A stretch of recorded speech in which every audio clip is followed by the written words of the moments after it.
My CO wife never dreamed that for something as simple as splashing a glass of cold water on me for her first love, I would demand a divorce. She certainly never imagined I would turn around and marry her frenemy. It all started when I dropped a bowl during one of our silent treatments. Chloe instantly burst into tears, completely losing her composure. Do you have any idea that Julian and I picked out that bowl on our trip to Woodstock on August 23, 2015? Who said you could use it? Are you completely useless? Yet, on the verge of exploding, a strange calm washed over me instead. I walked out and called my assistant, telling him to draw up the divorce papers. I knew it wasn't about the bowl's value. It was because Julian had bought it. So many things in our kitchen were reminders of him, and a profound sense of helplessness washed over me. Whenever anything related to Julian came up, Chloe would lose control, becoming hysterical, almost unhinged. She and Julian were childhood sweethearts, inseparable since they were kids, and their families had even promised them to each other. If things had gone as planned, they would have undoubtedly gotten married. And Ethan Hayes, was just the guy with a crush on her, destined to watch from the sidelines. But life is unpredictable. 3 days before their wedding, Julian died in a car crash. Chloe was so devastated that if her parents hadn't begged her on their knees to live, she would have tried to join him. Later, Chloe came to me, pleading for help. Even now, I can still see the desperation and pain in her eyes. Help me forget him, please? Felt like I had won the lottery. While I was sorry that Julian had died so young, I couldn't suppress the thrill of finally having a chance to win her heart. Chloe and I were married quickly. For 8 years, I tried everything to make her fall in love with me, but I couldn't seem to make a dent. I gave a bitter, self-deprecating smile and didn't bother explaining myself. She could recall the exact date Julian bought a random bowl, yet she had forgotten my birthday. The burn on my hand seemed to ache deep in my soul before turning into a dull numbness. I turned to look at her, my expression unnaturally calm. We've been married for 8 years, so let's give our marriage 8 more chances, I said. If you can put me before Julian just once in those 8 times, I can keep going. Chloe frowned, confused. Before she could ask what I meant, the doorbell rang. The specialist to repair the bowl was here. Her interest in my question vanished as she rushed to the door. I stood frozen, watching her walk away. That's one, Chloe, I thought silently. You have no idea how close I am to giving up. Ever since the thought of divorce crossed my mind, I had been assessing my assets and had a preliminary settlement drafted. I started untangling the business ties between our families. I run the Hayes Corporation, and Chloe is the Vance Group heiress. After 8 years of marriage, our companies were deeply intertwined. A divorce would undoubtedly hit both our stocks and partnerships hard. I needed to strategize to mitigate the fallout. I also felt I owed it to Chloe's parents to inform them of my plans, so no one would be blindsided. After our fight, Chloe took the repaired bowl and went to stay with her best friend. Her parents didn't even know we'd had another argument until I showed up at their door. When I mentioned the possibility of divorce, Mrs. Vance looked surprised. Ethan, are you really sure? I want to give it one last try. If Chloe and I still can't make it work, I said with a faint smile, then I guess it just wasn't meant to be. Mrs. Vance knew all about her daughter's fixation on Julian. A guilty expression crossed her face, but she seemed to realize there was nothing she could say and just sighed heavily. That girl. After I left, her parents called her home. Chloe finally understood what I meant by 8 chances, but she was completely unfazed. She even found it amusing. He wants a divorce? That's impossible. She simply didn't believe it. He loved her too much. Ethan's love for her was like her love for Julian. He would give his life for her. How could he ever leave? Still, she admitted she had gone too far last time, only remembering later that it had been my birthday. Feeling a pang of guilt, Chloe ordered a small cake, made me lunch, and picked out a new tie from Bloomingdale's. She showed up at the Hayes Corporation Tower with all of it. When I walked into my office after a meeting, I found my runaway wife slumped over my desk, fast asleep. She looked up as I entered, her eyes lighting up. "Honey, you're back." She rushed over, grabbing my hand and launching into a stream of apologies. "I'm so sorry. I was awful the other day. You know how I get when it's anything about Julian. I just lose all sense of reason." She tugged at my sleeve. I was wrong. Please forgive me." When she begged like this, looking up with her flushed, pretty face, she was like a guilty child. It was impossible to stay mad at her. And it was true, as long as Julian wasn't involved, Chloe was a perfectly good wife. She cooked for me, bought me gifts, joined me on business trips, and even planned the occasional romantic surprise. Most importantly, she never hid our marriage or made me feel like a secret because of her past with him. That was the reason I had held on for 8 years, why I couldn't just let go and was willing to try again. I sighed and took her hand. There's a charity gala next week. I need a date. Come with me. Eager to make amends, she immediately agreed to whatever I asked. Of course, of course. The night of the gala arrived. Chloe was at home in a stunning couture gown, waiting for her car. I was still at the office and planned to meet her at the hotel. At 5 o'clock, she got a call from a number she didn't recognize. Chloe, it's Leo. I just landed in New York. I'm at JFK. Can you come get me? Hearing his name, Chloe's surprise quickly turned to excitement. It's really you. I'll be right there. She rushed out the door, completely forgetting her promise to me. Sir, Mrs. Hayes just picked someone up from the airport. They've gone to a hotel together. I stood alone at the edge of the ballroom, staring blankly at the photo my driver had sent. In it, my wife, the one who was supposed to be here with me, was joyfully hugging a young man in the middle of the airport terminal. I recognized him as Leo Croft, Julian's younger brother. It was always about Julian. I couldn't compete with a dead man, and I couldn't compete with anyone connected to him. A bitter taste filled my mouth. I suddenly felt like a fool for still holding out hope for her. How could I expect a heart I couldn't win in 8 years to suddenly change? But I had promised 8 chances and I would stick to it. I sent her a flat, emotionless iMessage. That's 2. Chloe didn't get home until midnight. The lights were on, but I was nowhere in sight. She remembered my text and muttered to herself, "Is he mad?" Usually, I'd wait up for her no matter how late it was. She kicked off her heels and tiptoed into the bedroom. Seeing me reading by the bed, she let out a sigh of relief. She wrapped her arms around my waist and launched into her familiar apology routine. I'm so sorry, honey. Leo flew in today and asked me to get him, and then a bunch of friends threw him a welcome party. It just went on, and I completely lost track of time and missed the gala. She nuzzled against my chest. I didn't make things awkward for you, did I? I could smell the wine on her breath and gently pushed her away. No, it was nothing. Just that the opening dance, which was meant for us, had to be given to another couple since my partner was a no-show. I just had to endure the whispers and stares behind my back. No trouble at all. About that text you sent, she started to ask, but her phone suddenly rang. The moment she saw the caller ID, she forgot all about me and answered it immediately. I don't know what they said, but her expression changed instantly. I'll be right there. She was about to rush out the door when I frowned and grabbed her wrist. She was frantic. There's a hidden camera in Leo's hotel room. I have to go see. As disappointed as I wasn't about to let my wife run off alone in the middle of the night. My voice grew cold. That's a job for the police, Chloe, not you. But he's Julian's brother. You've met him. How can I not go? She shot back. She said it with such conviction that it made me sound like I was the one being irrational. I, a man who could negotiate 9-figure contracts without blinking, was left completely speechless. For her own safety, I had no choice but to drive her there myself. On the way, I said, Chloe, that's 3. She was too frantic to hear me, urging me on from the passenger seat. Ethan, can you go any faster? She was completely absorbed in her concern for another man, right in front of her own husband. I had long since accepted that I would always come second to anything and anyone related to Julian, so I said nothing more and just drove. When we got to the hotel, I saw Leo Croft. He looked so much like his brother.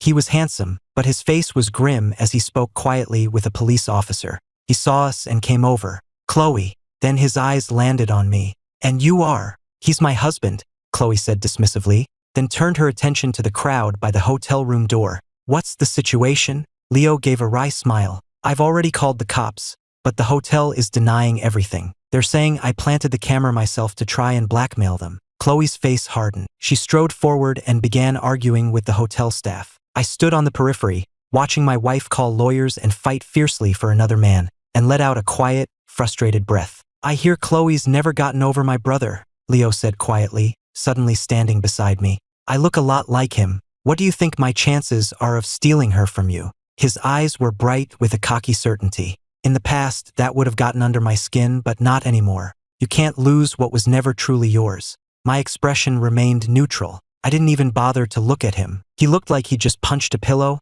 and a flash of annoyance crossed his face. He sneered, "Don't come crying to me when she's mine." "Good luck with that," I replied calmly. Chloe couldn't love me, and she certainly wouldn't fall for an impatient kid like him. Her heart belonged only to Julian. But because Leo was Julian's brother, he was granted her undivided attention. I waited until she had dealt with the hotel, found Leo a new place to stay, and settled everything before we finally headed home. In the car, she turned to me. "Honey, Leo's having an art exhibition in a few days.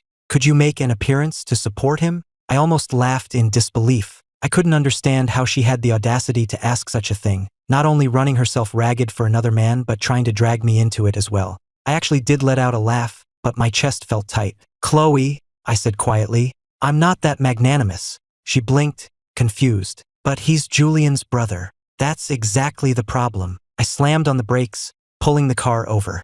I turned to face her, and in the dim light of the street lamps, my eyes were rimmed with red. I'll never understand how she could so brazenly expect me to stand by and watch her dote on another man's memory. Seeing my anger, she opened her mouth to speak but then closed it. The car filled with a suffocating silence. I had always wanted to have a real, honest conversation with her, but I realized now there was no point. I started the car again, my soul heavy with disappointment, and drove us home. The days that followed were cold and silent. Chloe knew I was angry, but she felt wronged too. Didn't I know how much she missed Julian? Why did I insist on being jealous of a dead man? Besides, she was good to me most of the time. Feeling hurt and annoyed, she decided to ignore me as I retreated to my study each night. Instead, she poured all her energy into helping Leo with his exhibition. Chloe, are you sure Ethan's okay with you helping me this much? Leo asked one day at the gallery, feigning concern. Chloe scoffed. He'll be fine. He'll get over it in a few days. Usually, after a fight, I was the one to break the silence within 3 days. She hadn't noticed we were already on day 5. Sir, my assistant said in my office, here are the PR strategies we've drafted for the divorce. Please review them. I opened the folder, but before I could read a word, he burst back in. Mr. Hayes, the gallery building, where your wife is, it's on fire. My blood ran cold. What? When I got there, the building was engulfed in thick, black smoke. The entire left wing was ablaze, and chaos reigned. I frantically scanned the panicked crowds for Chloe but couldn't see her anywhere. Then I spotted Leo, covered in soot, and grabbed him. Where is she? I demanded. His eyes darted away. She's still on the 4th floor. My heart dropped. I didn't hesitate. I ran straight into the burning building. Pushing against the tide of evacuees, I made it to the 4th floor and found her, staggering as she tried to save a painting from the wall. She looked surprised to see me. Ethan, what are you doing here? I grabbed her arm. The fire's about to reach this area. We have to go now. She ripped her hand away and ran deeper into the gallery. I can't. Julian's last painting is in there. If it burns, it's gone forever. I watched her run headfirst into the smoke, and my eyes narrowed. I stepped in front of her. I'll get it. As I brushed past her, I muttered, Chloe, that's 4. But in the chaos, no one heard me. Julian's painting was in the center of the exhibit, where the fire was already raging. I soaked my jacket in water from a fire hose and ran in to grab it. Just as I was leaving, a massive glass display case toppled over, crashing down on me. A searing pain shot through me, the painting fell from my grasp, and I collapsed. A moment later, a figure darted past me and snatched the painting off the floor. Once she confirmed it was safe, Chloe finally breathed a sigh of relief and turned to me. Ethan, are you okay? I said nothing. Whether it was the smoke or the pain, my eyes burned. I flinched away from her touch and struggled to my feet. I'm fine. Just hold on to your painting. And just like that, she clutched the canvas to her chest, protecting it carefully. A flicker of cold irony crossed my mind as I helped her out of the building, blood dripping from my arm and leaving a grim trail behind us. I don't remember passing out.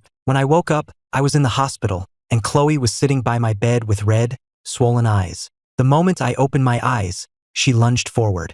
Honey, how are you feeling? You lost so much blood. I thought you were going to die. Tears streamed down her face. I'm so sorry. This is all my fault. I didn't know what to say. I just felt tired. Her concern was real, her guilt was real, but it was also real that she had never, not once, chosen me over Julian. Her love for him was like molten lava, a burning passion that only ever left me scarred. If I could go back, I would never have married her. I stayed quiet, and she must have thought I was too weak to talk. She tucked the blanket around me gently. Honey, you get some rest. I'm gonna go check on Leo. He got hurt too. That's 5. I opened my eyes. She froze, meeting my steady gaze.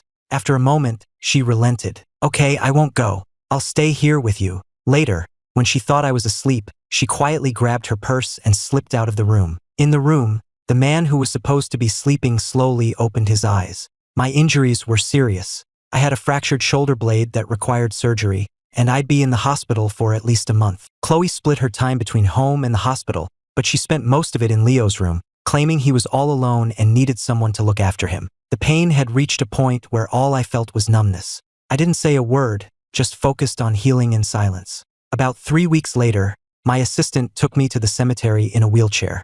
It was the anniversary of my parents' death. Every year, Chloe had always come with me to visit their graves. But today, from sunrise to sunset, she never showed. "Looks like I might be on my own again soon," I said, wiping the dust from their portrait on the headstone with a small smile. "But maybe being alone is better. At least it won't be this painful." Just as I was leaving, Chloe finally showed up, holding a bouquet of fresh lilies.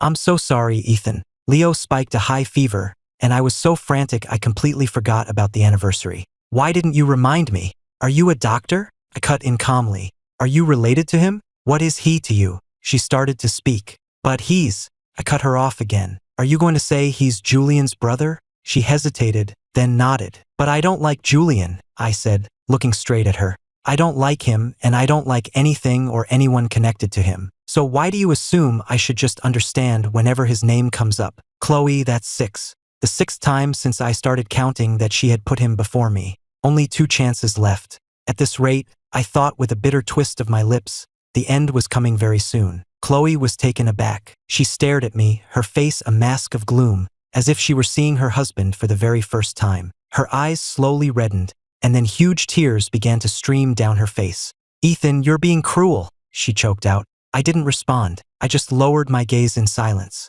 I had been holding those words in for so long, and finally letting them out felt like a weight had been lifted. I even managed a small, bitter smile. Crying, Chloe turned and fled. By the time she reached her parents' house, she was inconsolable. She knew she'd forgotten the anniversary, but she had rushed over the moment she remembered. She had made a mistake, but wasn't he at fault too? He hadn't reminded her or waited for her. She never imagined Ethan would confront her like that at the cemetery, humiliating her in public. He had never been like this before. She knew he disliked Julian, of course, but he had never made an issue of it or lost his temper with her over him. But lately, he had become a different person, constantly challenging her over anything related to Julian. This was the 2nd time he had snapped at her. "There's nothing going on with Leo. Why is he so obsessed with competing with a dead man? Am I not good to him?" she sobbed, her eyes swelling shut. Her parents, having heard the story, hesitated. They wanted to gently remind her that an anniversary like that was her responsibility to remember, but Chloe was too consumed by her own sense of injustice to listen. Seeing their only daughter in tears, even knowing she was in the wrong, they couldn't stop themselves from calling me. "Ethan, dear, would you like to come over for dinner? I made that vegetable soup you like, and Chloe's here. You two could head home together afterward," Mrs. Vance offered tentatively. After a pause, I replied, "I can't, Mrs. Vance. I'm being discharged this afternoon, and I have a mountain of work to catch up on at the office." Chloe's face went white. She threw a couch pillow in a fit of anger. "Then just stay away forever." She was having a tantrum, but her mother knew the truth. 8 years had worn away my love and patience. I was really getting ready to let her go, but Chloe still didn't see it. After hanging up, I took the lilies she had thrust at me earlier and placed them in front of my parents' headstone. I could still hear her crying in the background of her mother's call, and for a moment, I felt a wave of dissociation. I don't think I had ever made her that upset before, but was she the only one hurting?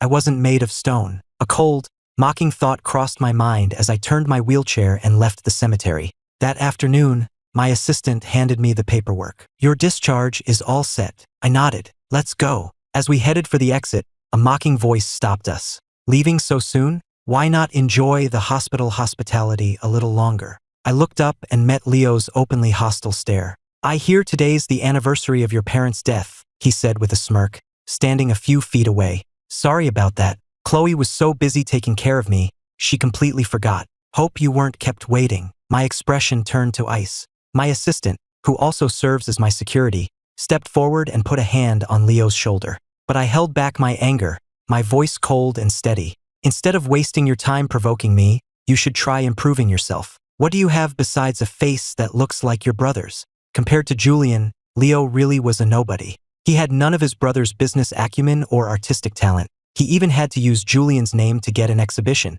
and like most failures, he hated being called one. His face twisted in anger. Then he started to laugh, his voice dripping with malice. "And what about you? You have the family, the money, the status, everything. But do you have her heart?" "Me," he said, pointing to his own face. "All I need is this." Before I could even react, He saw something out of the corner of his eye and suddenly threw himself forward. My assistant, acting on instinct, kicked out to protect me, sending Leo flying. At that exact moment, Chloe's furious voice rang out from down the hall. "Ethan, what do you think you're doing?" Chloe had been angry with me, but knowing I was being discharged, she had decided to come after all. She never expected to walk in and see my bodyguard attacking someone. She dropped the roses she was holding and rushed to help Leo up, turning to glare at me. "Ethan, you're completely out of line." It had been a long time since anyone tried such a pathetic stunt on me. I didn't bother arguing. "You can call the police if you want." Leo's expression flickered. No, he said quickly. "Chloe, I'm sure Ethan didn't mean for it to happen. I'm fine, really." As he said this, he winced and clutched his back,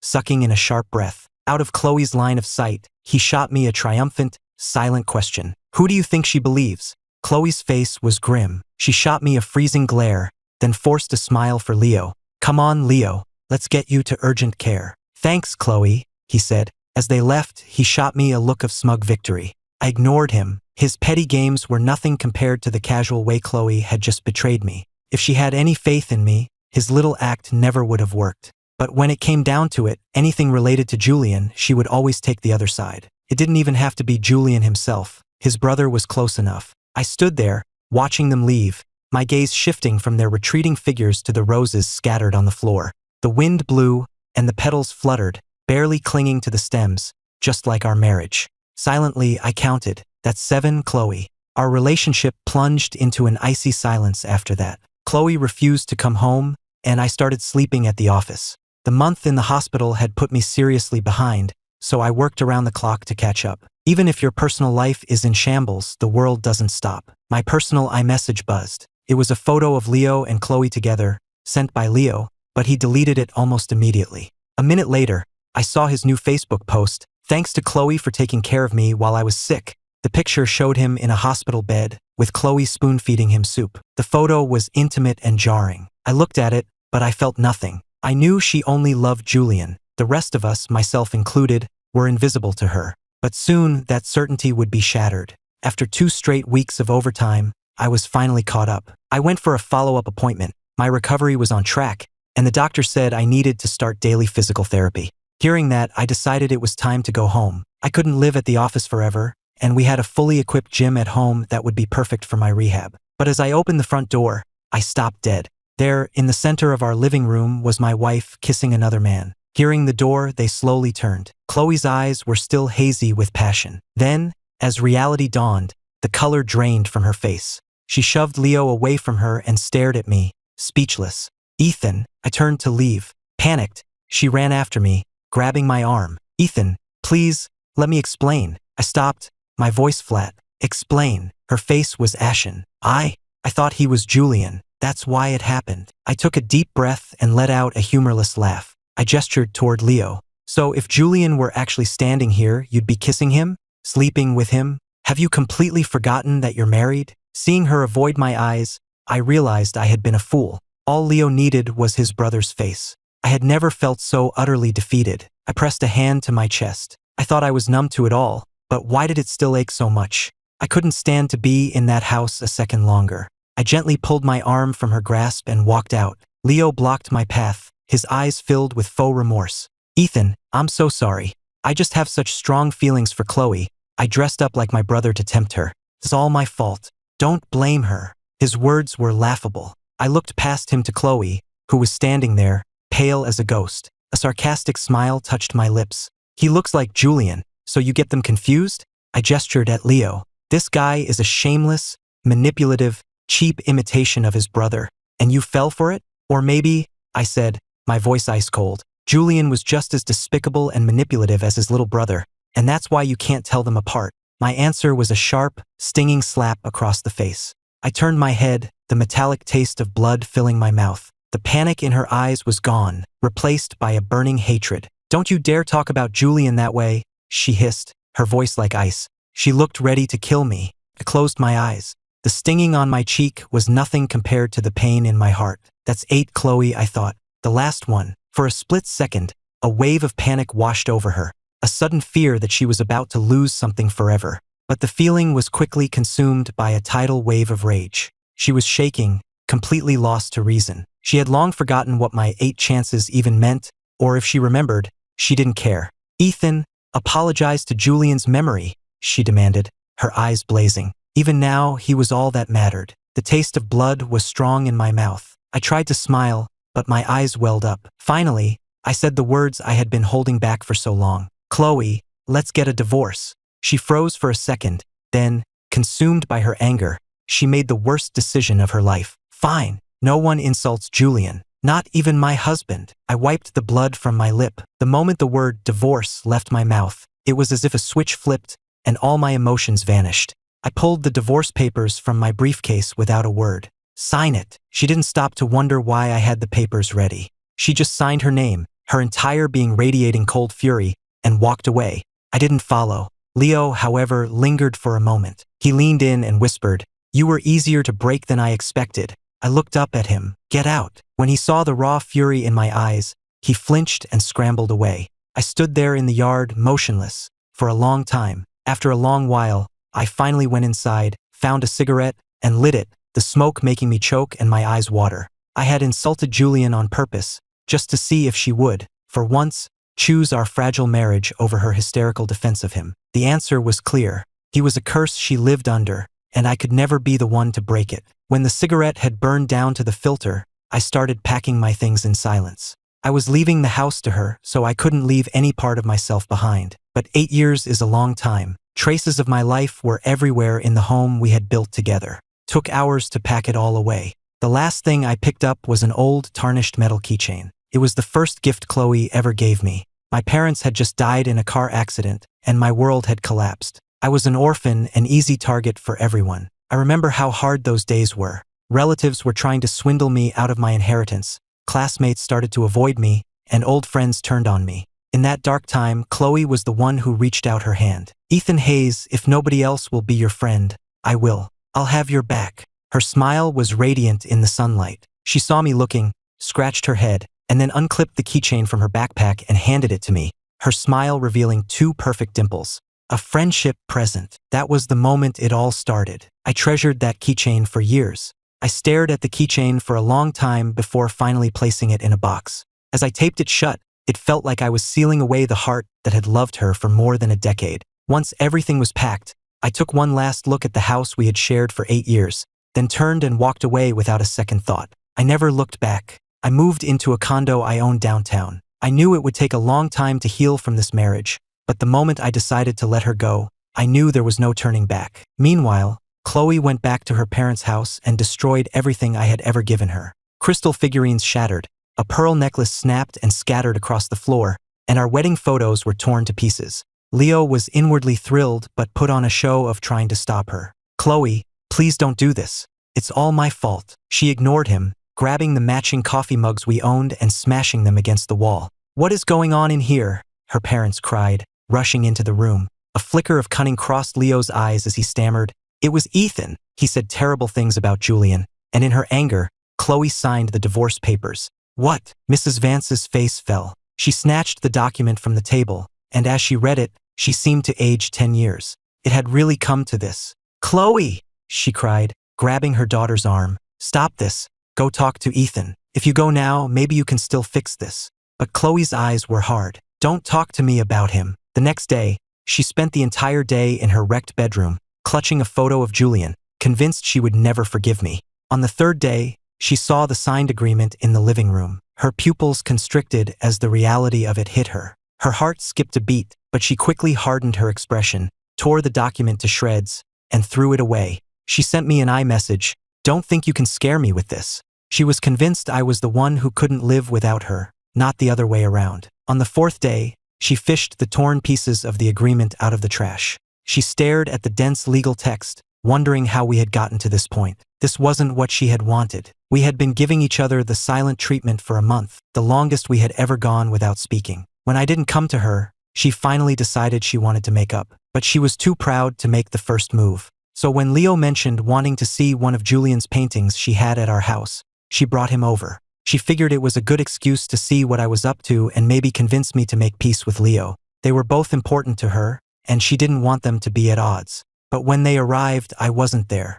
After looking at the painting, Leo secretly changed into a set of Julian's old clothes that Chloe kept carefully stored away. He already looked so much like his brother, but standing there dressed as him, Chloe felt for a moment like her lost love had returned. From there, everything spiraled. She kissed him, and I walked in. CK, she felt a twinge of guilt. She knew anyone would be angry seeing their spouse kiss someone else, but that didn't give me the right to insult Julian's memory. It was her mistake, and it had nothing to do with Julian. On the 5th day, she pulled herself together and headed home. She would apologize to me. She would explain that she never meant to cheat, that the kiss was a mistake. But I would also have to apologize for what I said about Julian. With her speech prepared, she opened the door to our house. It was completely silent. "Ethan?" she called out, confused. "It's Saturday. Is he working?" She went upstairs and opened the door to my study. She froze. The desk was empty. My computer, my files, everything was gone. A terrible feeling began to creep into her heart. "Ethan!" She ran into our bedroom,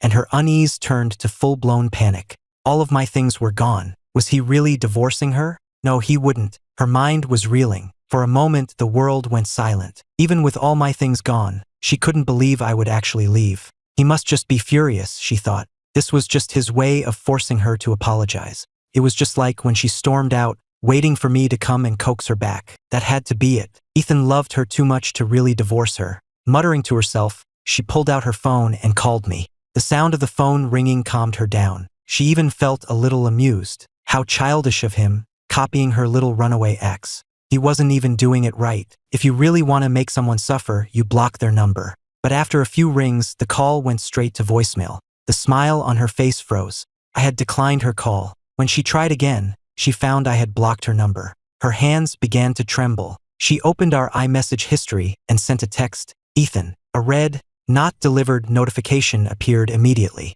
A wave of dread, more intense than anything she had felt before, washed over her. She ran out of the house and straight to my office building. She didn't care about an apology for Julian anymore. She just needed to apologize to me. But at the front desk, the receptionist stopped her. "I'm sorry, Ms. Vance. You can't go up without an appointment." Chloe froze. She had always used my private elevator to come straight to my office. The dread intensified. "I'm his wife," she insisted. The receptionist maintained a polite smile. "Mr. Hayes has given instructions that he is not to be disturbed by anyone, including you, ma'am. Besides, he's out of town on business for a few days." Then, with a hint of curiosity, she added, "You didn't know?" Chloe opened her mouth, but no words came out. I used to tell her about every trip, and I always brought her back a gift. Now, she didn't even know I had left town. If this was his way of scaring her, it was working. She was terrified. She bit her lip and tried calling my assistant and my executive secretary, but they had blocked her too. With no way to reach me and no idea when I'd be back, she decided to wait in the lobby. She waited for 2 days, but I didn't return. The waiting was torture. She suddenly thought of all the times she had been the one to storm out after a fight. Had I felt this same agony while waiting for her? A dull, unfamiliar ache spread through her chest. She promised herself she would never just walk out like that again. 3 days later, she finally saw me walk into the building. I saw her too, and stopped. "Is there something you need?" The polite, formal words made her smile falter. She stepped forward anyway, reaching for my arm. "Honey, I'm here to take you home." I stepped back, avoiding her touch. "Chloe, we signed the divorce papers." My voice was quiet, but she could see in my eyes that it was over. Before, she could tell herself I was just angry, that this was just a dramatic gesture. But now, looking into my eyes, she understood. This wasn't about anger or disappointment. I was done. I truly didn't want her anymore. "Ethan, it doesn't have to be like this. I never really wanted a divorce," she said, her smile more painful than tears. She still couldn't process why I had changed so drastically. They had fought before countless times, but it had always been fine in the end. "I know you're mad at me," she stammered. "I shouldn't have kissed Leo, and I shouldn't have hit you. I didn't mean it. I'll learn to control my temper, I promise." "Chloe," I cut her off gently. "Just go home." She choked back a sob. I looked at her one last time. "My lawyer will be in touch with yours to finalize everything." I turned and walked away. My eyes were bloodshot and my face was covered in stubble, not just from pulling all-nighters at work, but from the endless, sleepless nights. Letting her go was agonizing, but I didn't look back. She understood what I was saying. This was goodbye. The finality in my eyes kept her rooted to the spot. She watched the elevator doors close, and she didn't dare to follow. She left, completely shattered. The shock of it all seemed to drain the life out of her. She lost interest in everything, staying home day and night like a beautiful vase that had been cracked and lost its shine. When Leo came to visit, he barely recognized her. She had lost so much weight in just a few days that she looked terminally ill. "Chloe," he asked, feigning concern, "what happened to you?" The sight of him brought it all back. The kiss, the fight, the fallout. He was one of the reasons her marriage was in ruins. If he hadn't dressed up as his brother to trick her, maybe things with Ethan wouldn't have ended this way. So she didn't really want to see him, but he was still Julian's brother, and that connection always granted him a pass. "I'm fine," she answered, her voice flat and devoid of its usual warmth. "What are you doing here?" "I found another one of my brother's paintings. A professor upstate has it," Leo said, his eyes shining. "Want to come with me to see it?" Julian had been a moderately successful artist, and his works were scattered among various collectors. After his death, one of Chloe's passions was tracking down and buying back all of his sold paintings for her private collection. She had traveled all over the country for it, but this time the news didn't bring her the usual thrill. She just grunted, feeling too lethargic to move. After a long pause, she finally got up. "Fine, let's go." She assumed they'd have to fly somewhere, but Leo just took her to a private room at an exclusive downtown club. When she saw the group of people waiting inside, she was surprised and annoyed. "I thought you were taking me to see a painting," she said coldly. "I did better. I bought it for you," Leo said, gesturing to the main wall of the room. He snapped his fingers. A spotlight came on, illuminating an oil painting. Chloe's eyes widened in shock. It was Julian's painting of her, running through a field of wildflowers. She had been searching for this piece for years. "So, do you like your present?" Leo asked, stepping closer. She nodded, still mesmerized. "Then it's yours," he said with a grin. "A gift to celebrate your newfound freedom." At his words, Chloe's expression soured. Leo didn't notice, continuing confidently, "Ethan was never good enough for you. You deserve so much better."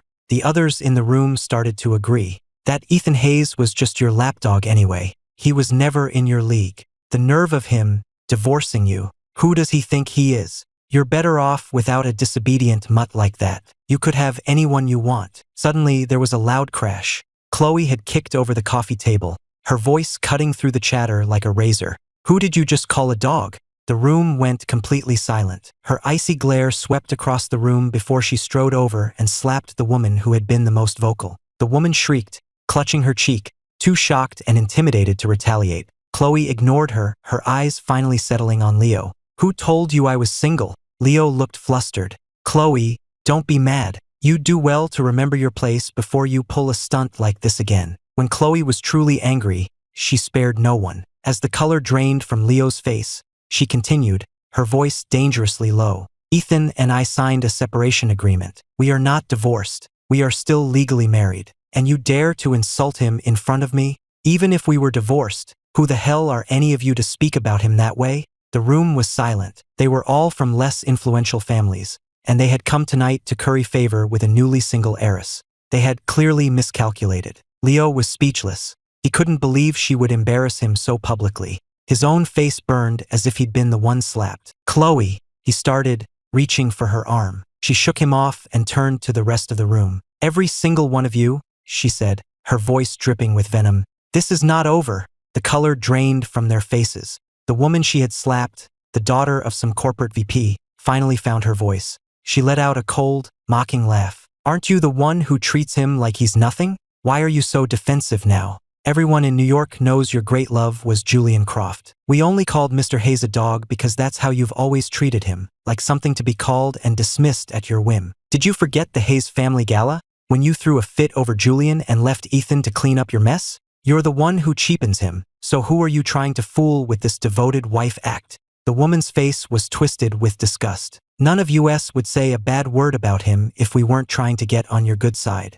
Any woman would be lucky to have a man like that, but he was blind enough to fall for you. You're the one who's not good enough for him. He's divorcing you, and you have no one to blame but yourself." Now it was Chloe's turn to go pale. With every venomous word, the truth of it sank in. "No, I didn't," she whispered, shaking her head, but she couldn't finish because she knew every word was true. The woman's words were a brutal wake-up call, and the memories came flooding back. She remembered the gala where I accidentally damaged a brooch Julian had given her. She had lost her temper, screamed at me in front of everyone, and stormed out, leaving me to face the humiliation alone. And the family dinner, where one of my relatives made a mild critique of Julian's art, and she threw a fit, insulting both the elder and me. It had happened over and over. She had publicly humiliated me for Julian countless times and said even worse things in private. As the memories washed over her, she stumbled backward, unsteady on her feet. She finally understood why I wanted a divorce. Julian had died at the peak of her love for him, and she couldn't let him go,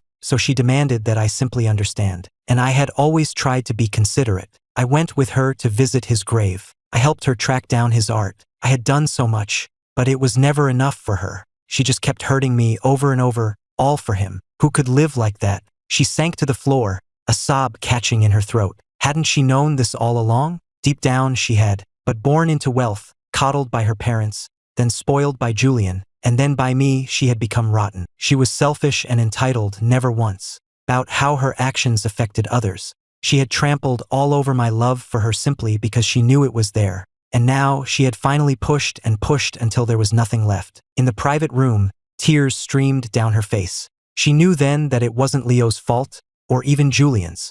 It was her. She was the one who had thrown me away. She didn't remember leaving the club, but when she finally came to, she was standing outside my apartment building. She raised her hand to knock but couldn't bring herself to do it. It all came down to one thing. She hadn't cared enough, hadn't loved me enough, and so she had carelessly destroyed my feelings. Only now, after I had finally left, did she realize that she was the one who couldn't live without me. The memories of how she had treated me flooded her mind, and with each one, her courage to face me dwindled. Inside, I was working when my phone buzzed with a security alert. Someone was loitering outside my door. I pulled up the camera feed and saw Chloe, huddled on the floor, weeping silently. I watched for a moment, then closed the app and went back to my work. At 10 o'clock, I checked again. She was still there. I frowned but did nothing. At 11, building security came up to investigate. I pinched the bridge of my nose, called her family's driver, and then opened the door. "Is there something you need?" Startled, she looked up. Seeing me, she was flustered and instinctively called out, "Honey," pursed my lips. Legally, we were still married, so I didn't correct her. I just asked again, "What is it?" She looked like a guilty child, her eyes filled with tears. "Honey, I understand now why you want a divorce. I promise, I'll never get angry with you over Julian again. I was so selfish. I never thought about your feelings. I'll change, I swear. I love you. Can we please not get divorced?" I was stunned. I never expected to hear those words from her. In the past, hearing her say she loved me would have made me ecstatic. Now, after everything, all I felt was a hollow sadness. I looked at her. "You love me? Then what about Julian?" She froze. A flicker of irony crossed my face. "Chloe, a heart is only so big. It's too small to hold two people." Conflict warred in her expression. When I started to close the door, she grabbed my arm in desperation. "What if I let Julian go?" I didn't answer. Instead, I took out my phone and played a video for her. It was of her, in her bedroom, smashing everything I'd ever given her. Leo had sent it to me. "Some things, once they're broken, can't be fixed," I said. "Even if you glue the pieces back together, the cracks will always be there." The light in her eyes faded. She wanted to explain, but there was nothing to say. She had smashed those things. She had pushed me away. She had brought this on herself. Tears streamed down her face as she begged, "Ethan, please, just give me one more chance." I had seen her cry many times, but always for Julian. This was the first time she had ever cried like this for me. A complex, bitter feeling rose in my throat.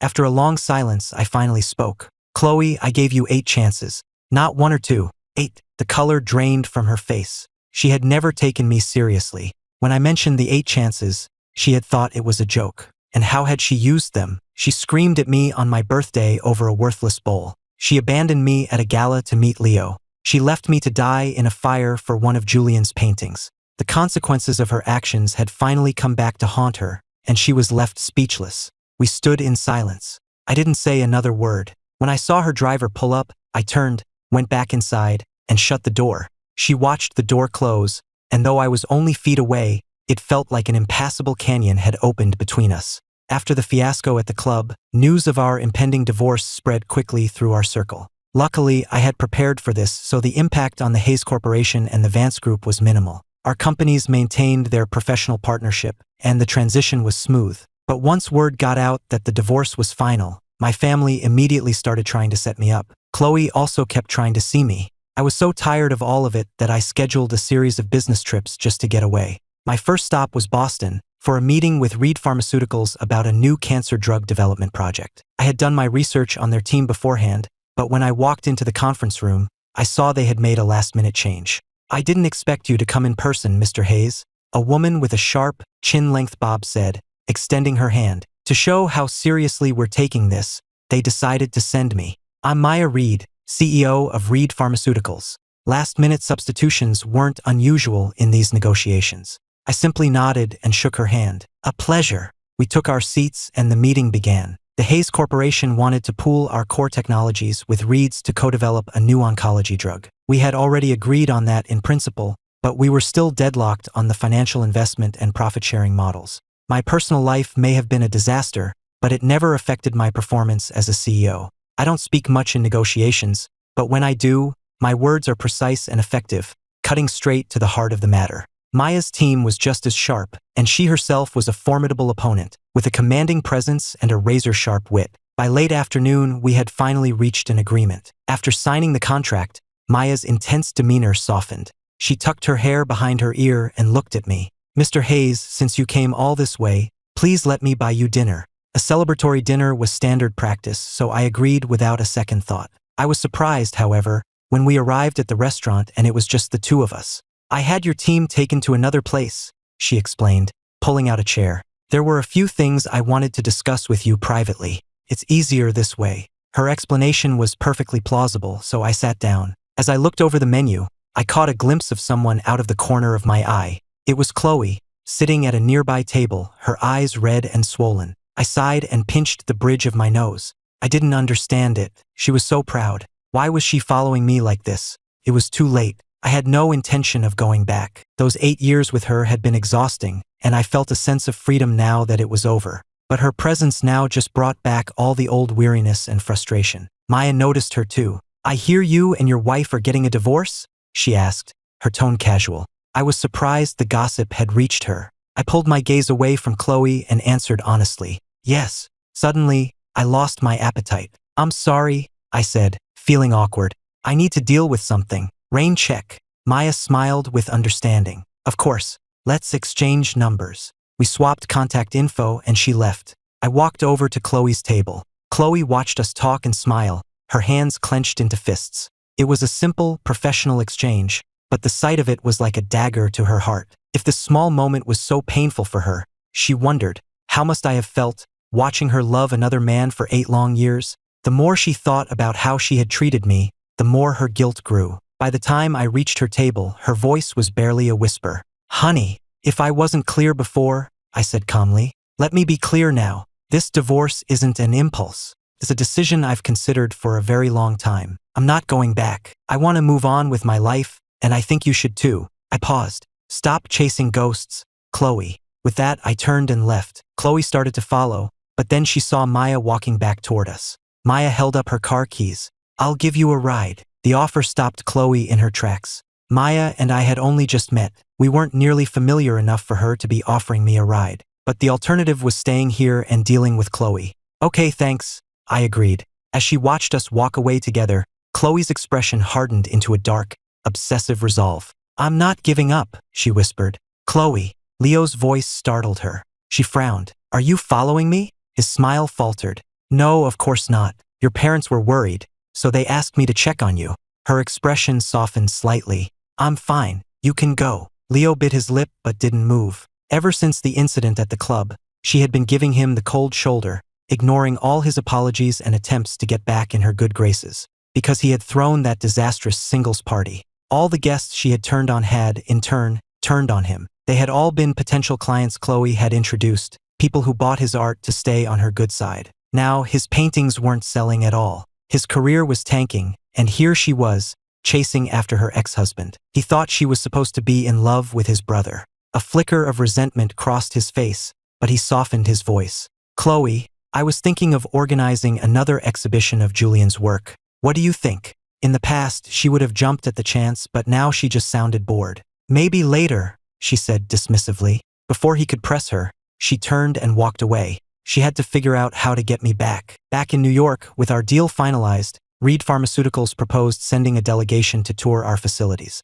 I had no objection, but I was surprised when I saw that Maya herself was leading it. "You're coming, Ms. Reed?" Usually, these visits were handled by VPs or directors, not the CEO. Her presence meant that, out of professional courtesy, I would have to host her personally. She just nodded and looked at me. "Am I not welcome, Mr. Hayes?" "Not at all. I was just planning on taking some time off, but I'll have to postpone." Back in New York, I arranged dinner for her and her team at an exclusive restaurant to welcome them properly. "To make up for our rain check," I said with a smile during dinner. "And thank you again for the other day."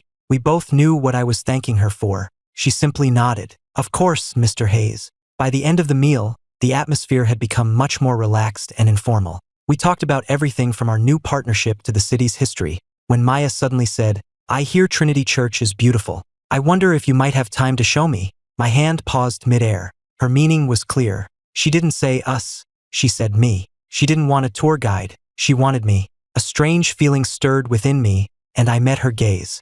Her expression was perfectly innocent. "My mother hasn't been well. I wanted to light a candle for her." I told myself I was reading too much into it and agreed. That afternoon, we went to the church. She lit a candle as she'd said, and that was that. When we got back to her hotel, we said our goodbyes. "Mr. Hayes, I hope this is the first of many collaborations between our companies," she said as she got out of the car. "I'm very interested in your R&D capabilities." I nodded. "As am I. Until next time, then." After my car pulled away, Maya turned her attention to another car parked down the street. A moment later, Chloe, who had clearly been following us, got out, her face a mask of fury. The two women faced each other on the hotel steps. Chloe's eyes blazed with hostility. I wouldn't have pegged the CEO of Reed Pharmaceuticals as the type to shamelessly seduce a married man. Maya remained perfectly calm. "Don't worry," she said, meeting Chloe's glare. "I have no intention of crossing any lines. At least, not until he's single." So she really was interested in him. A profound sense of crisis washed over Chloe, and she clenched her fists. "You won't get the chance," she snarled. Maya just smiled. "I hear you're still quite devoted to a man named Julian Croft. Where exactly does that leave Ethan?" Before Chloe could answer, Maya's smile turned mocking. "I don't know what my chances are, but I do know that people who want to have their cake and eat it too usually end up with nothing." With that, Maya turned and walked away, leaving Chloe standing there, pale and furious. Chloe knew she had to do something, and fast. The next evening, when I got home from work, she was waiting at my door again. I turned to leave. I figured if I ignored her enough, her pride would eventually keep her away. But this time, she stepped directly in my path and held out a piece of paper. It was a sonogram. "Honey," she said, "I'm pregnant." The news was so sudden I couldn't process it. Her words hit me like a lightning bolt. My mind went blank as my eyes darted from the ultrasound photo to her flat stomach. She touched her stomach, a blush creeping up her neck. "I've been feeling sick and tired all the time," she explained quietly. "I went to the doctor, and they told me I was pregnant." 10 minutes later, she was sitting in my living room. I poured her a glass of water. It all felt surreal. I never expected to become a father. Chloe was a professional dancer and was always meticulous about her figure. She had never wanted kids this early, which is why we were always careful. But nothing is 100% effective. The report said she was 10 weeks along, and the timing lined up. I was shocked and completely lost. This baby was the last thing I ever expected. A part of me was happy, but our dead-end marriage tainted that happiness with 1,000 complicated feelings. Could I still go through with the divorce? I was silent for a long time before finally looking at her. "Are you going to keep it?" It was her body, her choice. I had to respect her decision. "We're old enough to be parents," she said immediately. "I want to have this baby." Her eyes were full of hope. "Honey, maybe we could postpone the divorce?"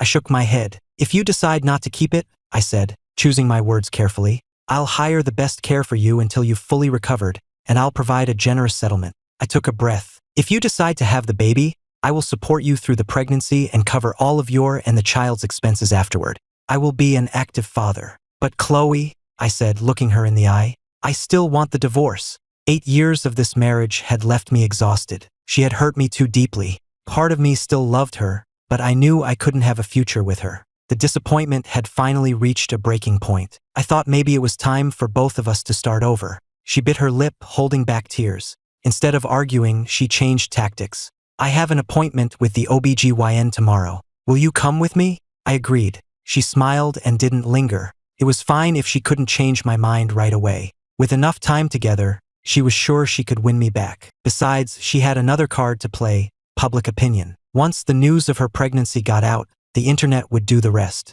After all, a child needs a father. The next day, I went with Chloe to her appointment. That same day, Maya was scheduled to fly back to Boston. As she was leaving her hotel, she glanced around and asked my assistant, "Where's your boss?"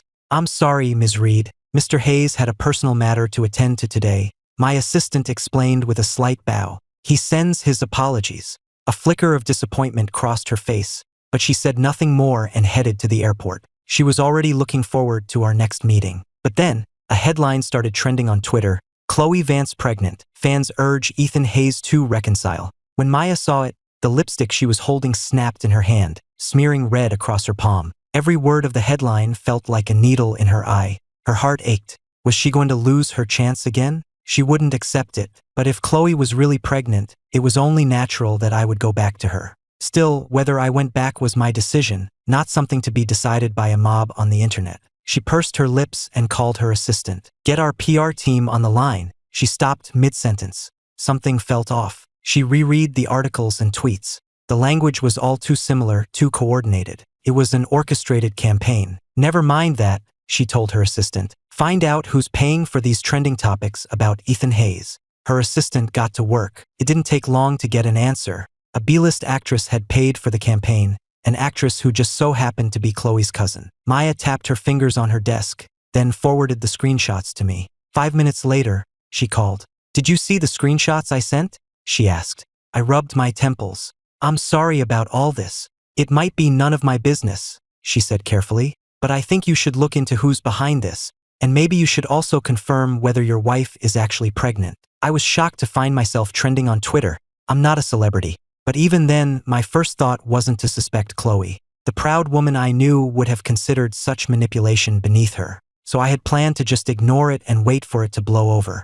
But looking at the screenshots Maya had sent, I couldn't deny the truth. I called Chloe's cousin. "Chloe asked me to do it," she admitted, avoiding my eyes. "Look, why don't you just go home to her? She only did this because she loves you so much. And now with the baby on the way, surely you can work things out." I didn't respond. I just said, "Don't tell Chloe we met," and walked out. The sun was bright, but I felt a chill run down my spine. I've been double-crossed by business rivals more times than I can count, but I never thought I'd be manipulated by my own wife. A cold anger began to build inside me. I thought I had reached the depths of my disappointment with her, but I was wrong. I held my phone, and after a long moment, I made a call. Find out if Chloe Vance is really pregnant. I prayed she hadn't sunk low enough to lie about a child. The answer I got back made my blood run cold. "Mr. Hayes, we looked into it. The doctor who signed off on her ultrasound received a $2 million wire transfer from Ms. Vance last week. It appears she bribed him to fake the whole thing." Listening to the private investigator's report, I felt like I was hearing about a complete stranger. I'd felt a similar disconnect during her hysterical episodes over Julian, but this was different. This was a cold, calculated deception that cut far deeper. For 8 years, I had tried to heal her, to earn a place in her heart. But in that moment, I finally understood that the girl I had fallen in love with, the bright, honest, kind girl with a touch of pride, had died the same day Julian did. The woman who took her place was obsessive and manipulative, willing to do anything to get what she wanted, regardless of the consequences.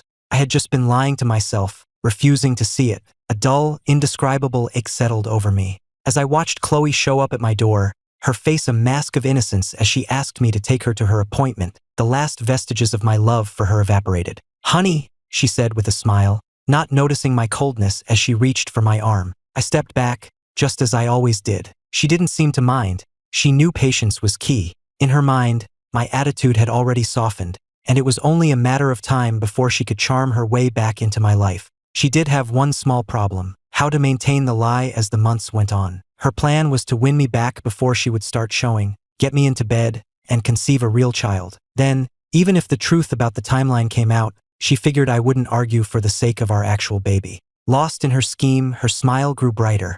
"We have the genetic screening today, so we should leave early. And Mom and Dad miss you terribly. Why don't we go over for lunch? Mom wants to give us some parenting tips."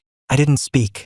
I didn't move. I just stood in the doorway, blocking her entrance, and watched her with cold eyes. I never knew she was such a talented actress. Chloe finally noticed something was wrong. She faltered, her eyes meeting mine, and she visibly flinched. The usual distant calm in my eyes was gone, replaced by a chilling cold. She almost took a step back as a terrible premonition washed over her. "Honey," she began, but I just kept staring, saying nothing. My silence seemed to unnerve her more than any accusation, a sword of Damocles hanging over her head. The air grew thick and still, and the smile on her face slowly froze. She opened her mouth to speak again, but under my unwavering gaze, no sound came out. Just as the tension became unbearable, the sword finally fell. "Chloe?" I asked, my voice flat. "Are you really pregnant?" Her pupils contracted in shock. It was a question, but my tone made it clear I already knew the answer. "How?" She knew I trusted her implicitly. I would never have investigated it myself.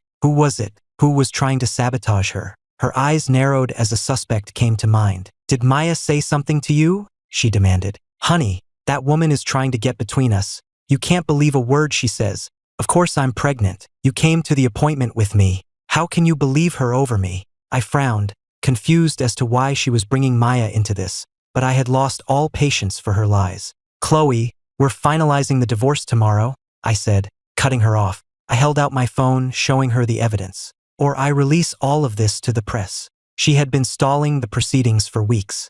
This was my chance to end it for good. My words shattered her final hope. Her lips trembled as she tried to explain, her voice weak.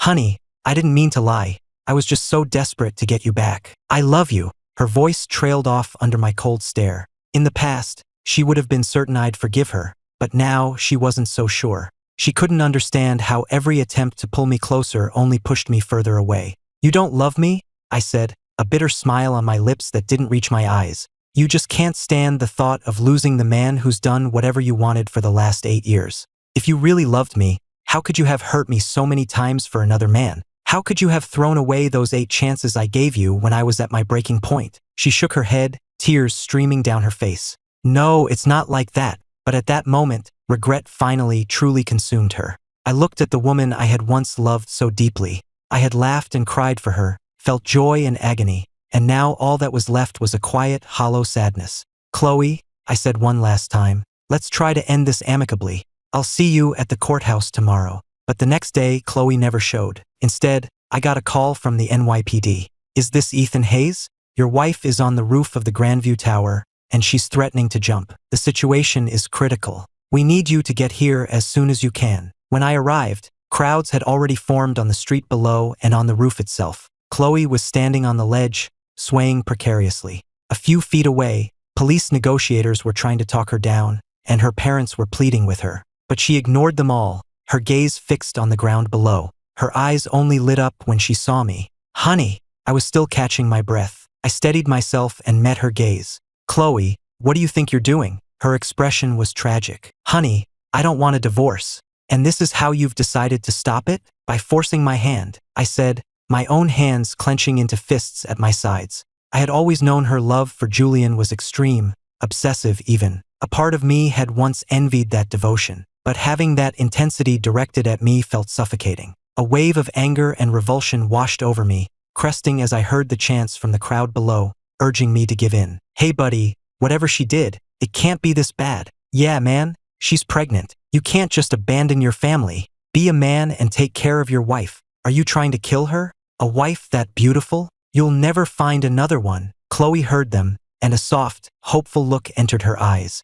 "Honey, see? They all want us to work it out." This was her final, desperate move. A threat of death, backed by the court of public opinion. If I had any feelings left for her, I wouldn't let her die. "Then jump," I said. The crowd fell silent for a stunned second, then erupted in outrage. "What the hell are you saying? Are you trying to push her over the edge?" Her father, enraged, started to lunge at me. Chloe herself was frozen in shock. The truth was, I was terrified she would actually do it. I couldn't live with that on my conscience. But the more fear and anger I felt, the calmer I appeared. I looked across the rooftop into her disbelieving eyes and said it again. "Jump!" Her body swayed, and she gripped the railing for support. The crowd gasped, and her mother fainted. But my expression didn't change. "I thought I made myself clear," I said, my voice steady. Our eyes locked, and my voice was cold and detached. "You probably think I still have feelings for you, that I'll get sentimental and give in. But Chloe, You've spent the last few weeks destroying whatever was left of my love for you.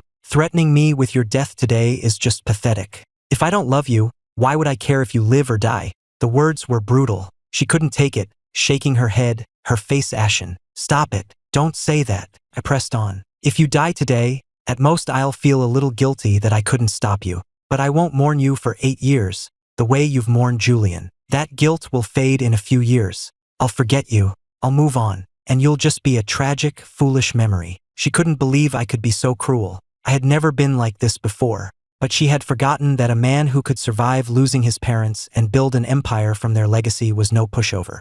I had only ever been soft for her, because I loved her. But without that love, my heart was harder than stone. Why won't you give me one more chance? She cried, her voice filled with desperation and disbelief. You always forgave me before. No matter what I did, you always forgave me. Why not now? She screamed the last words. I was quiet for a long moment. When I finally spoke, a deep sadness had crept into my voice. Because I've only just realized that for the past 8 years, I've been in love with the wrong person. I loved the girl you were 8 years ago, not the woman you became after Julian died. It was the cruelest thing I could have said, a complete negation of our entire life together. She covered her ears and screamed, a raw, broken sound. She let go of the railing, and a collective gasp went through the crowd. My own palms were slick with sweat, but my voice was colder than ever. It's time to grow up, Chloe. Stop making a scene. I paused. I hope the next time I see you is at the courthouse, and I hope it's the last. I turned and walked away without a backward glance. Through her tears, she watched me go, then collapsed onto the rooftop, sobbing uncontrollably. She finally understood. It was really over. He didn't love her anymore, and an amicable split was the last shred of dignity he was offering her. She had just been too arrogant to see it until now. I didn't go far. I stood in the stairwell, listening until I heard them pull her back from the ledge. Only then did I let out the breath I'd been holding. A cold wind blew through an open window, and I shivered, suddenly realizing my back was drenched in sweat. Thank God it worked. If she had jumped, I would have been branded for life as the man who drove his wife to suicide. I gave a bitter laugh and started down the stairs, but someone blocked my path. You're really not going back to her? Leo asked, meeting my gaze. You meant what you said up there? I ignored him. He was completely insignificant to me. All he got from me were 2 cold words. Move. A flash of anger crossed his face at being so easily dismissed, but before he could speak, a hand landed on his shoulder. My bodyguard had appeared out of nowhere and now had Leo in a casual headlock, pulling him aside. Sir, you go on ahead. I nodded and continued down the stairs without a backward glance. My bodyguard stayed behind, patting Leo's cheek. What's the matter? Didn't learn your lesson last time. Leo's face contorted at the memory of the kick. His back still ached. What do you want? He stammered. The cops are right upstairs. Don't try anything. My bodyguard looked at him with disdain. Please, I wouldn't dirty my hands on you. Once I was out of sight, he let Leo go, wiping his hand on his pants as if to clean it. He looked at Leo with pure contempt. Pathetic. Even if my boss does divorce her, a coward like you will never have a chance. Leo shook with rage. He was a Croft, and this bodyguard was humiliating him. But he knew it was the truth. He was nowhere near her league. In terms of status, the Vance and Croft families had once been equals, but the Crofts' influence had waned over the years. His particular branch of the family had become practically irrelevant since Julian's death. He had no business sense, no real skills to speak of. All he could do was paint, and he wasn't even very good at that. But so what? If he couldn't rise to her level, he would just have to find a way to drag her down to his. Once she was in the gutter with him, he thought, would she still think she was too good for him? The stairwell was silent. Only the wind saw the flash of venom in his eyes. Shortly after I got home, I received a text from Chloe. I agree to the divorce. By 8 the next morning, our marriage license had been replaced with a decree of dissolution. I stared at the document in my hand, momentarily stunned, but the shock quickly gave way to a profound sense of relief. I didn't look back at Chloe, who stood there silent and hollow-eyed. I just walked out into the rising sun, feeling like I was being born again. I smiled. I had already booked a flight. I was leaving in 2 hours. My steps felt lighter in the morning sun, as if I had finally shed the weight of 8 oppressive years. I could finally let her go. Maybe her name would always bring a faint ache, but it didn't matter anymore. I knew that I had truly loved her once, and I knew that I never wanted to see her again. Just as my plane was taking off, a thread exposing Chloe's past actions began to trend on Twitter, causing a massive scandal. But my phone was off. I saw none of it. I had chosen a small town in Italy, a place known as an artist's haven. My flight landed at 9 in the evening. The next morning, after a good night's rest, I grabbed my camera and headed out to explore. But then my phone rang, an unwelcome intrusion that felt like a bad omen. I saw the caller ID and hesitated before answering. "Ethan," Mrs. Vance sobbed on the other end of the line. "Chloe." She cut her wrists. They saved her, just barely, but her mental state is fragile. "Can you please come see her?" My brow furrowed. "What happened?" "It's the internet. People are saying terrible things about her." I asked her to hold on and open Twitter. Chloe's name was in the top 10 trending topics. Someone had compiled a thread of videos showing her publicly humiliating me over Julian. The story of her fake pregnancy and the orchestrated social media campaign to force me back home had also been leaked. After the rooftop incident, she had gained a lot of public sympathy. Now, with the truth out, that sympathy had curdled into outrage. A firestorm of hate was directed at all of her social media accounts. I've seen it all now. The great Chloe Vance slapping her husband in public because he damaged a brooch her dead boyfriend gave her. Wait, she wore a gift from her ex to a gala with her husband? Does she have any respect for him at all? That's nothing. I was there at the gallery fire. She sent her husband into the flames for a stupid painting and almost got him killed. And the worst part? When he finally had enough, she faked a pregnancy and manipulated all of us with that trending topic. She deserves to be divorced. And then she threatens suicide when she doesn't get her way? Why didn't you just jump? The comments were vicious and unrelenting. Chloe couldn't bring herself to read them. It wasn't just online. She was getting harassing texts and calls. People were sending funeral wreaths and photos of her altered to look like memorial portraits to her parents' house. The relentless assault caused her to completely break down, leading to her actual suicide attempt. I read through it all with a heavy, complicated feeling in my gut. After a moment of silence, I gave Mrs. Vance my answer. "Mrs. Vance, Chloe needs a doctor, not me." "But we're divorced," I said, and hung up before she could argue. The call had ruined my mood. I put my phone away, my desire to explore the town completely gone. In the hospital, Chloe, lying under an oxygen mask, heard my cold refusal from her mother's speakerphone. For a moment, her heart monitor flatlined. I knew nothing about any of this. That phone call marked the end of my peaceful vacation. The very next day, a crisis erupted with a major project, and I had to pack my bags and fly home. I heard later that Chloe had been released from the hospital, with Leo constantly at her side. A mutual friend was the one who told me, watching my face carefully for a reaction. I heard it was Leo who found her and got her to the hospital. Another 20 minutes and it would have been too late. Her parents are incredibly grateful to him. I wouldn't be surprised if he ends up being the next Mr. Vance. I just grunted in acknowledgement. My friend, seeing I was truly indifferent, dropped the subject. A month later, Mr. Vance sought me out. We met at a quiet cafe where he got straight to the point. "Ethan, I want you to remarry my daughter." My hand paused as I was pouring tea. "You said this was about the ongoing partnership between our companies.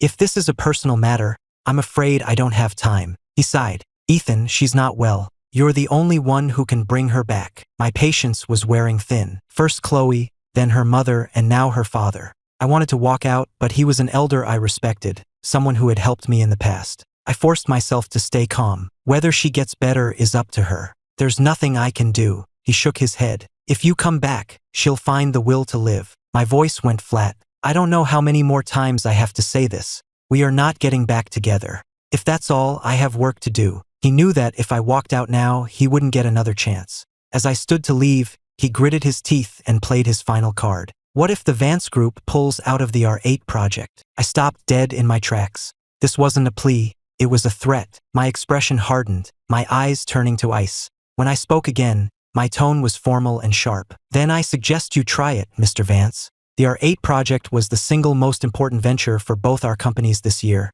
a massive investment of capital and resources. The Vance Group held the patents for half the core technology. If they pulled out, the losses for my company would be catastrophic. Of course, it would cripple his own company as well. I never imagined he would be willing to commit corporate suicide just to manipulate me. I didn't say another word. I just turned and walked out. Left alone at the table, Mr. Vance let out a weary sigh. He picked up his phone. "Pull our teams and our funding from the R8 project, effective immediately. We're out." He knew the move would cost his company a fortune, but he would do anything to save his daughter, even if it meant ruin. In that moment, he looked 10 years older. He went home and walked to Chloe's room. Inside, Chloe lay on her bed like a lifeless doll. Her catatonic state had begun 3 days earlier. Her parents had never been fond of Leo, his presence a painful reminder of Julian. But after he saved her life, their attitude had done a complete 180. They treated him like a hero. Leo was smugly satisfied with his scheme. He had intentionally waited until she was on the brink of death before calling 911, ensuring he would win her parents' eternal gratitude. All that was left was to win over Chloe herself. He assumed that by being her sole supporter during her darkest hour, he could earn her trust and affection. He imagined himself saying, "See, everyone else has abandoned you, but I'm still here." In his fantasy, she would fall into his arms, eternally grateful and devoted. The reality was quite different. She remained cold and distant. Her heart was now completely consumed by thoughts of me, leaving no room for anyone else, not even Julian. When he finally confessed his feelings for her, she had him thrown out and refused to see him again. He couldn't believe that even after everything, she still wanted nothing to do with him. In a moment of blind rage, he let a long-buried secret slip. "Who the hell do you think you are, Chloe? You think everyone is dying to be with you? If it wasn't for your money, the only person who would ever put up with a lunatic like you was Ethan, and you threw him away for my brother. But here's the funny part, Chloe," he sneered. "Did you really think Julian loved you? He was just like me. He wanted your family's fortune, not you." His words were like a white-hot poker driven straight through her heart. She grabbed his arm, her grip like a vice. "What did you just say?" He realized his mistake and tried to pull away, but she wouldn't let go. In the ensuing struggle, she lost her balance and tumbled down the stairs. Leo was later arrested. Chloe survived the fall, but she was left with a permanent leg injury. When she woke up, it was as if her soul had left her body. She was an empty shell, and she never spoke another word. She couldn't face the devastating truth. The great love of her life had been a lie. The thought that she had wasted 8 years hurting me for a fraud was an agony that felt like her heart was bleeding out. My friends, knowing we were done for good, stopped mentioning her name, so I was completely in the dark about her situation. The Vance Group's withdrawal from the R8 project threw my company into chaos. I refused to give in to her father's blackmail, which meant I had to find a new partner, and fast. The problem was only a handful of companies in the world had the necessary technology, and the 2 biggest players overseas had already refused to partner with us. Just as I was about to book a flight to Europe for a last-ditch effort, Maya Reed walked into my office. "I hear you're looking for a new partner for R8, she said. "As it happens, my team has just had a major breakthrough on that front. I was wondering if you'd be interested in a collaboration." She slid a prepared contract across my desk. I reviewed the terms. They were more than fair, with no hint of exploitation. I'm not one to hesitate. I raised an eyebrow, then extended my hand. "Ms. Reed, thank you for this lifeline. It's just good business," she replied, her expression calm. "You would have found a solution with or without me." News of our new partnership spread like wildfire. The Vance Group, on the other hand, was now facing massive breach of contract penalties on top of their initial sunk costs. Mr. Vance, who had never believed I could find another partner, collapsed in defeat when he heard the news.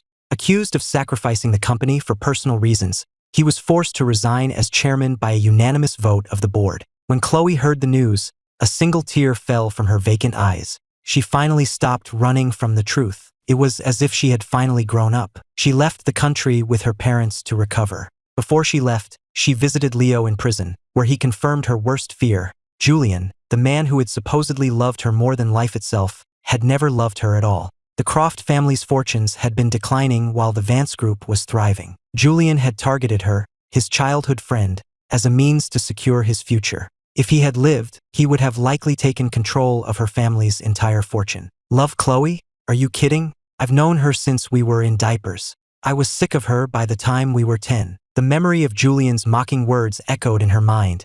A final, brutal awakening. Chloe burned every last thing Julian had ever given her. The only thing she kept was the photo album of the 2 of us. 2 hours before her flight, she impulsively went to my apartment building, but she couldn't bring herself to come upstairs. After everything that had happened, she was too ashamed to face me. She left the country without a word, and I didn't find out until much later. But it didn't matter. She was no longer a part of my life. At the end of the year, after the busiest season at work, I finally had a chance to take that vacation. I went back to the same small town in Italy. The day I arrived, I just started walking, with no particular destination in mind. I had no itinerary.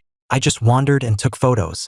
The town was breathtakingly beautiful. Every shot was like a postcard. I had never felt so at peace.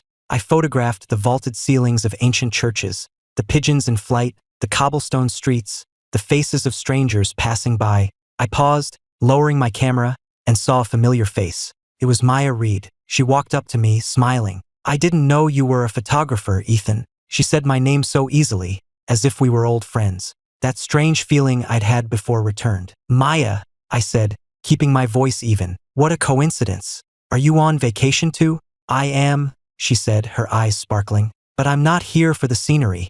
I'm here for someone." My eye twitched. If I had any doubts before, her meaning was now crystal clear. She was interested in me. I was surprised, but I chose to deflect. I gestured to her suitcase. "Where are you staying? I can walk you to your hotel." "Thank you, Ethan," she said, handing me the bag. She named her hotel. It was the same one I was staying in. I paused for a second before taking the suitcase and starting down the cobblestone street with her. We walked in silence. Before, when we were just business partners, I could have easily made small talk about work. But now, the silence felt heavy, and the short walk to the hotel seemed to stretch on forever. I had no desire to jump into a new relationship, but her words, while suggestive, were not a direct proposition. It would have been presumptuous and rude of me to reject an offer that hadn't actually been made. For her part, Maya wasn't as calm as she looked. She had impulsively booked a flight the moment she found out where I was, and now she was worried she had come on too strong and might scare me off. She felt an urgent need to explain that she wasn't some kind of stalker, even though she had, technically, paid someone to find out my travel plans. She opened her mouth to explain, then closed it, afraid of making things worse. The silence became awkward. Maya mentally kicked herself for her impulsive comment earlier. This cobblestone street felt like it was a mile long. Finally, the vibration of her phone shattered the heavy silence. Maya snatched it up. It was just the hotel confirming her reservation, but the normally brisk and efficient CEO managed to stretch the conversation to a full 5 minutes. Only when the hotel was in sight did she finally end the call. "I'm here now, thanks." Her room was on the second floor, and I carried her bag to the door. "If you need anything, just let me know," I said before leaving. She thanked me and nodded. She went to her room and I went back out with my camera. That evening, as I returned to the hotel, I saw Maya in the lobby, chatting with a group of women, a glass of white wine in her hand. I hesitated, then decided to sit in a booth in the lobby instead of going straight to my room. It was a foreign country, and I felt a certain responsibility to make sure she was safe. After politely declining advances from a couple of tourists, I started reviewing the photos on my camera. Photography was one of my few real passions. A sweet, fruity scent drifted over, and I turned to see Maya smiling down at me. The wine had clearly loosened her up. She put a hand on my shoulder and leaned in close. "Ethan," she whispered. I figured she was drunk. "I'm not drunk," she said, as if reading my mind. I'd never let my guard down like that, but a little wine makes certain conversations easier. I knew what was coming, but before I could stop her, she said it. "I don't know if you're happy about your divorce, but I am. Because She trailed off, just smiling. All those years ago, when my parents died and I was at my lowest, Chloe had been the one to offer me a hand. After that, she was the only one I could see. But what I never knew was that every time the bullying got bad, a teacher would show up to break it up. It was always because a quiet, shy girl named Maya had gone to get them. She had watched me from a distance, too timid to approach, and had missed her chance. But fate, it seemed, had decided to give her a second one. "Maya," I started, trying to set things straight while she seemed lost in thought. She pressed a finger to my lips. "I know what you're going to say," she said, her eyes crinkling in a radiant smile. "Don't feel pressured. I'm just putting myself on your radar. If and when you decide you're ready to date again, I'd like to be the first person you consider." "Of course," she added with a wink. "I'm not going to waste 8 years like you did. I'll give you 3. If you're still not ready by then, I'm moving on." For years later, Maya and I were married. On our wedding day, I saw Chloe standing in a quiet corner of the church. She watched us exchange our vows, and then slipped away without a word. I saw her go, but my gaze quickly returned to my new wife, my heart filled with a quiet, steady warmth. Chloe never returned to the States again.